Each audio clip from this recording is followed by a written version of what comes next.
como viver em paz, como vencer a ansiedade, como ter descanso nesse mundo cheio de sofrimento, de dor e de contrariedade. Como enfrentar a ansiedade, a angústia. Nós devemos lembrar que naquela época os cristãos tinham problemas similares aos nossos. Tinham problema de doença, de enfermidade, de dor, contrariedade. As coisas nem sempre caminhavam da forma como eles queriam. A busca pela paz interior e pela tranquilidade era uma busca deles, como também é a nossa. Agora pela manhã eu gostaria de falar a respeito de como ter paz no coração, que eu entendo é um desejo de todos nós. Se você abrir, por favor, a sua Bíblia na carta de Paulo aos Filipenses, capítulo 4.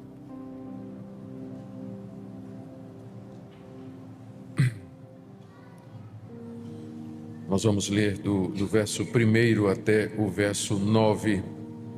O apóstolo Paulo ensina aos irmãos da igreja de Filipos a como viver em paz, como ter paz.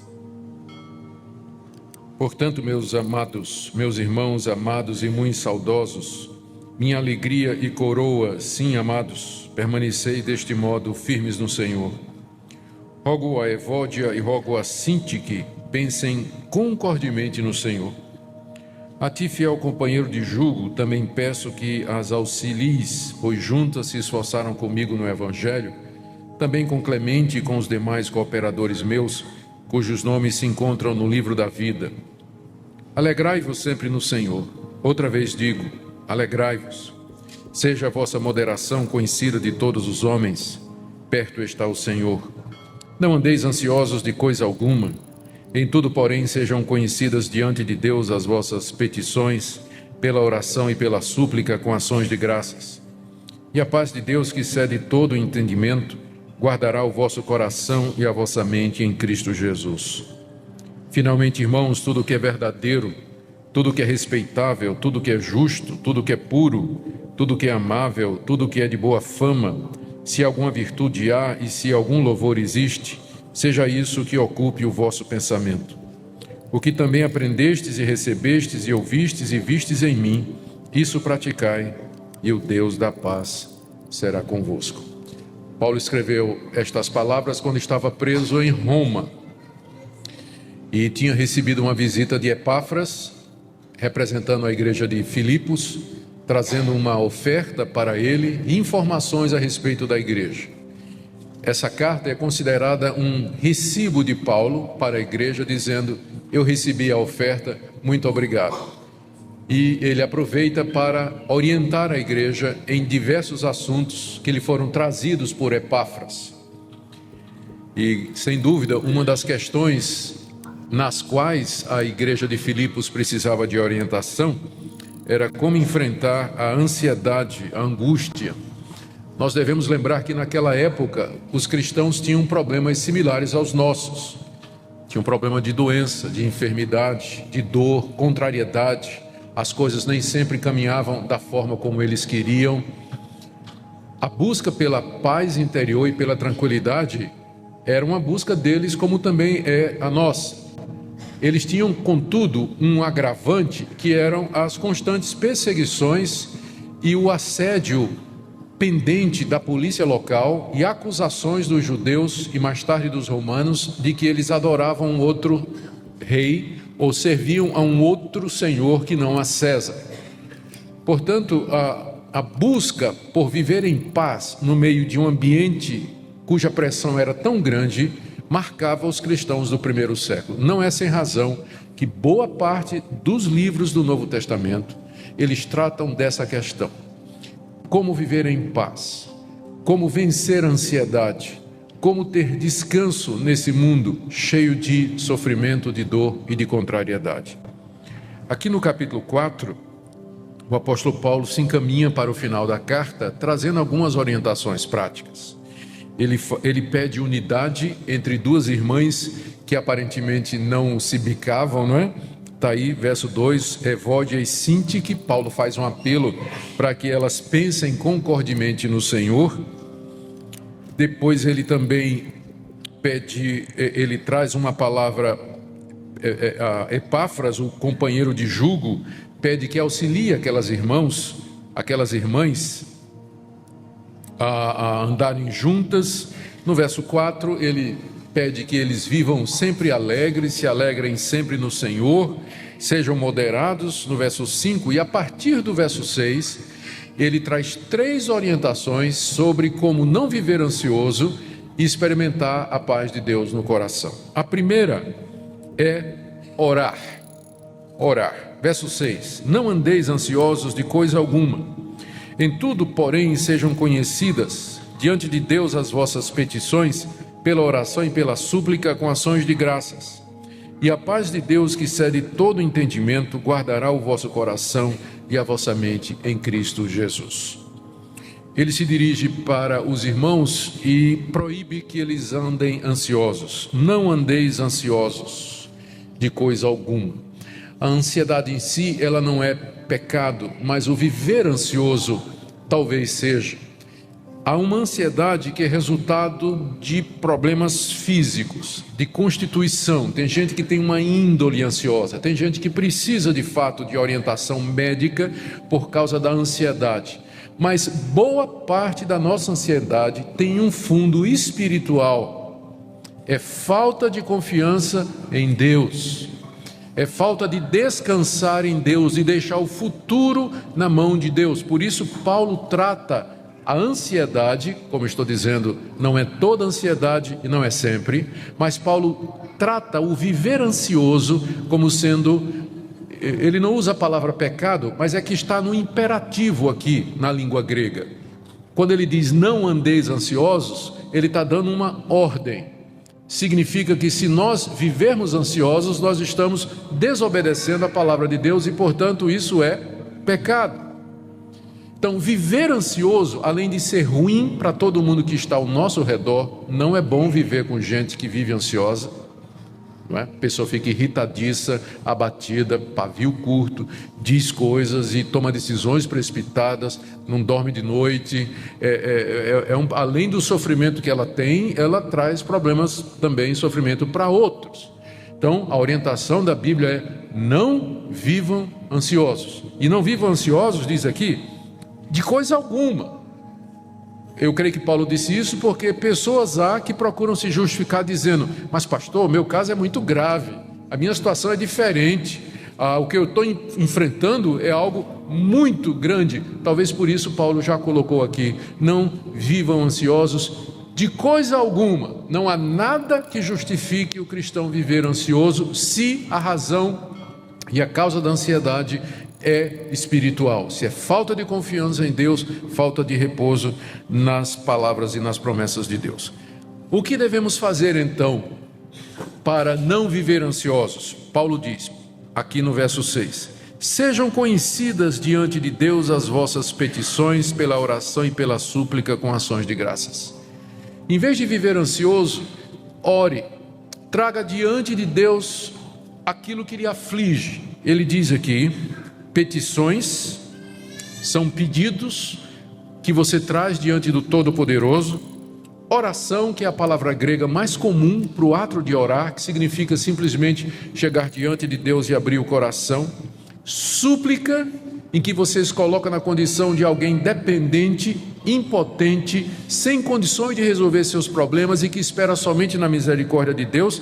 E ações de graças, o nome já está dizendo, antecipadamente agradecendo a Deus que Ele lhe escuta e que Ele está pronto a fazer isso.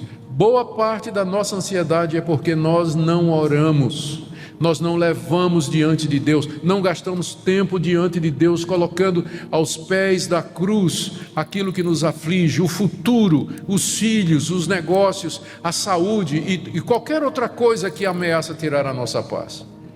Então, primeira orientação de Paulo, para não vivermos ansiosos: ore, busque a Deus, gaste tempo com Ele, faça conhecida diante de Deus. Não é que Deus não conheça, mas Ele quer que você venha para Ele e diga o que é que lhe aflige.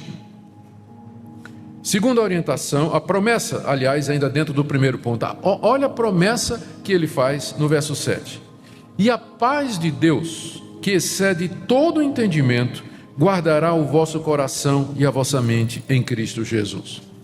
Primeiro vamos entender o que é que significa a paz de Deus. A paz de Deus aqui é diferente da paz com Deus. A paz com Deus, ela não é resultado da minha oração. É o resultado de que Deus não está mais em guerra comigo. Justificados pela fé, temos paz com Deus. Paz com Deus é o estado de justificação, em que Deus não me considera mais culpado, Ele já justificou-me de todos os meus pecados, Ele me considera justo em Cristo Jesus. Deus não está em guerra comigo, não é uma questão de sentimento. O meu coração pode estar muito aflito, mas eu não perco a paz com Deus. Meu relacionamento com Ele é de paz. Mas a paz de Deus é um sentimento, é a emoção, é você sentir-se bem, é você sentir essa paz com Deus, tranquilidade no seu coração. O que Paulo está prometendo aqui é a paz de Deus, é a sensação de calmaria no coração, de tranquilidade, mesmo que a tempestade esteja batendo lá fora. Ele promete que a paz de Deus, como um guarda armado, essa expressão guardará é tirada do vocabulário militar. Imagine aqui a paz de Deus como um guarda armado, um soldado completamente equipado, montando guarda à entrada da sua mente e do seu coração, para não deixar passar nenhuma ansiedade. Porque é isso que ele está dizendo, olha, a paz de Deus vai guardar o seu coração e a sua mente. A paz de Deus vai ficar como um guarda armado na porta do seu coração e da sua mente, para não deixar entrar preocupação nenhuma. E ele diz que essa paz excede todo entendimento. Gente, que coisa maravilhosa, todo mundo quer isso, né? A paz de Deus guardando a minha mente e o meu coração, quando as coisas estão ruins lá fora, quando eu estou passando uma série de problemas, aquela tranquilidade interior, aquela sensação de paz e descanso em Deus, mesmo quando tudo está indo errado. Então a primeira coisa que você tem que fazer é orar, fazer conhecida as suas aflições, a sua angústia, a sua dor diante de Deus. Segunda orientação que ele dá aqui, você tem que praticar o que é certo. Aliás, você tem que meditar no que é certo. Verso 8. Finalmente, irmãos, tudo que é verdadeiro, tudo que é respeitável, tudo que é justo, tudo que é puro, tudo que é amável, tudo que é de boa fama, se alguma virtude há e se algum louvor existe, seja isso o que ocupe o vosso pensamento. Boa parte das nossas emoções, se não todas, elas são decorrentes daquilo que nós pensamos. Quando você começa a pensar num ente querido que faleceu, vem o sentimento de saudade, de dor. Quando você começa a pensar num problema que você vai ter que resolver amanhã, a ansiedade começa a subir no seu coração.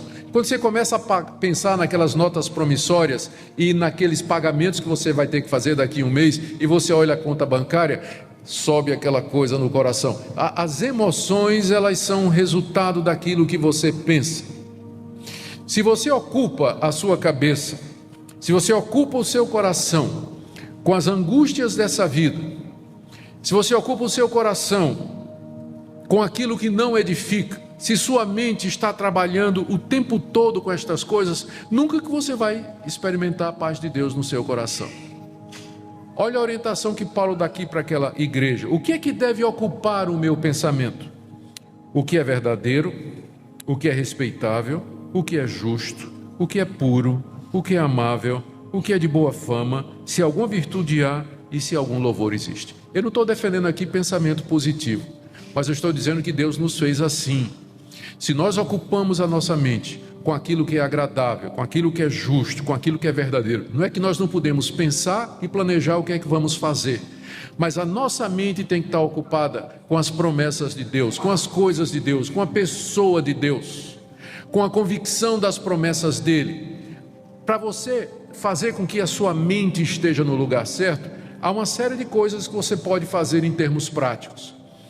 A sua cabeça é muito daquilo que você lê e daquilo que você vê. Se você passa o dia diante da televisão, se você passa o dia diante do Facebook, se você passa o dia diante das mídias sociais, vendo porcaria, vendo impureza, vendo mentira, vendo a glória humana, as coisas desse mundo, a sua mente vai se ocupar destas coisas.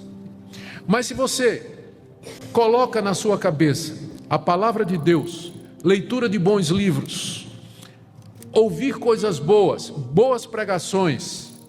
Se você alimenta a sua mente com aquilo que vem de Deus, a paz de Deus vai encher o seu coração. Mas se você passa o dia enchendo a sua mente com aquilo que não edifica, aquilo que não contribui, com aquilo que é contrário à palavra de Deus, não é à toa que você vive angustiado. Não é à toa que você não tem paz, que o seu coração é um turbilhão o tempo todo. Quer ter paz com Deus? Primeiro, ore. Segundo, pense, encha sua mente, ocupe a sua mente com aquelas coisas que de fato edificam e vêm da palavra de Deus. Encha sua mente e o seu coração com pensamentos a respeito de Deus, do seu Filho Jesus Cristo, das suas promessas maravilhosas. Seja isso, final do verso 8, que ocupe o vosso pensamento. Mas há uma terceira coisa que Paulo diz aqui, se a gente quer ter paz, é que nós temos que praticar aquilo que é correto. Orar, pensar, praticar. Verso 8. O que também aprendestes e recebestes e ouvistes e vistes em mim, isso praticai. Olha a promessa. E o Deus da paz será convosco. Aqui ele fecha. Ele começou no verso 6, dizendo: a paz de Deus vai ser com vocês. E ele termina no verso 9 dizendo: o Deus da paz vai ser com vocês. O Deus da paz é o Deus que me dá a paz. É o Deus que faz com que eu experimente essa paz. Não somente essa paz com Ele, mas a paz dele no coração. É uma paz sobrenatural. Ela não é dada por meios humanos. Embora Deus empregue os meios naturais para nos dar tranquilidade, mas essa paz no coração, ela é dada pelo Espírito Santo, que habita em nós. O fruto do Espírito é paz, está lá em Gálatas capítulo 5. É Ele que opera essa tranquilidade no nosso coração. Deus, contudo, coloca como condição que você pratique aquilo que você aprendeu, recebeu, ouviu e viu no apóstolo Paulo. Olha o que Paulo está dizendo para a igreja. Irmãos, quando eu estive aí no meio de vocês, vocês viram o que eu fiz, vocês ouviram o que eu disse, vocês receberam o que eu ensinei e vocês aprenderam tudo aquilo que eu transmiti. Façam isso, pratiquem estas coisas e o Deus da paz será com vocês. A razão pela qual muitos crentes vivem ansiosos é que eles não praticam a palavra de Deus. Eles sabem de cor e salteado o beabá evangélico, mas eles não colocam em prática. Eles sabem que determinadas coisas não devem ser feitas, fazem assim mesmo. Sabem que algumas coisas precisam ser feitas, por exemplo, perdoar, esquecer, dar a segunda face, amar ao próximo como a si mesmo, amar a sua esposa como você ama a si mesmo, se submeter ao seu marido como você se submete a Cristo, ser obediente às autoridades superiores. A Bíblia está cheia de orientações para nós. Então, na hora que você desobedece a Deus, o Espírito Santo se entristece e a paz de Deus, o Deus da paz, já não é mais com você. Se nós queremos viver em paz, temos que orar, encher a cabeça com aquilo que vem de Deus e praticar a palavra de Deus, e aí você vai andar em paz. Agora, você não pode esperar viver em paz se você não gasta tempo em oração, se você não enche a sua mente com aquilo que edifica, com a palavra de Deus e com as promessas de Deus, e você não vive de acordo com o Evangelho. A única coisa que vale dar paz é Rivotril mesmo. Não tem outra coisa, vai ter que morrer no Rivotril. Porque a paz que vem, não estou dizendo que está errado, né? Como eu disse, há casos em que a pessoa precisa de ajuda médica. Mas eu tenho para mim que tem muito cristão que está tomando isso, ou está usando outros recursos, simplesmente porque eles não aprenderam a ter a paz de Deus através dos meios bíblicos, daquilo que Deus está ensinando. Porque se a gente orar, se a gente meditar nas coisas de Deus, e se a gente andar de acordo com Deus, a promessa é muito clara: o Deus da paz será conosco, a paz de Deus vai encher o nosso coração, é uma paz que excede todo entendimento. Como é que está você nessa manhã? Como é que tem sido a sua vida como cristão? A paz de Deus no coração, embora seja um sentimento e é um pouco subjetivo, mas ele acaba funcionando como um bom indicador da saúde espiritual. das pessoas e do relacionamento delas com Deus. Nós deveríamos ser honestos e sinceros e perguntar a Deus: por que é que a gente não consegue viver em paz? Por que é que a gente vive num constante estado de ansiedade? Num constante estado de ansiedade. A palavra de Deus nos ensina que Deus, Ele está disposto a nos fazer experimentar aqui e agora o shalom, a paz que Ele prometeu ao seu povo. Queira Deus nessa manhã nos instruir, irmãos, e conduzir o nosso coração e a nossa mente à pessoa de Cristo, o príncipe da paz, e que em comunhão com Ele nós possamos desfrutar essa paz no meio de todas as nossas angústias e ansiedades. Amém?